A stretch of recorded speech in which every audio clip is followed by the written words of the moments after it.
We know that for the pattern of I, it repeats after each fourth power.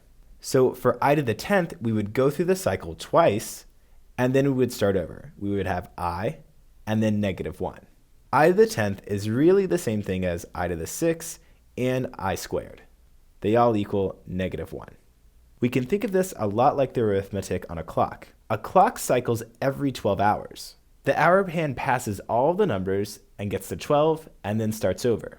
Well, that's similar to what's happening with I.